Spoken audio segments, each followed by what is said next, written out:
Brian Sozzi. I think the biggest story, though, comes outside of markets, and it's what's going on with the pandemic here in the U.S. and something we've seen some spot instances of, and we've had a couple executives mention it to us on the programming, and now we are starting to see grocers institute limits on how many, of a certain type of item folks can buy.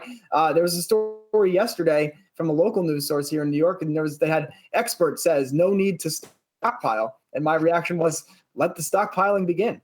Yeah, right on, Myles. And you see a story out by my former colleague, Jaewon Kang over at the Journal this morning, really highlighting that people are now starting to stock back up on cleaning products. So I reached out to my contact at Kroger, and it's true. They have started to institute 2 per customer limits on bath tissue, paper towels, hand soap, and disinfecting wipes. So you don't see the type of hoarding that we saw at the beginning of the pandemic as these infection numbers rise across the country. But to your point, Myles, look, we had Hostess CEO Andy Callahan on the show this week. People also appear to be stocking back up on food. It's something I also picked up when I talked to Kellogg's CEO a couple weeks ago. So they're starting to rebuild their cupboards, and they appear to be starting with cleaning products first. It makes a lot of sense.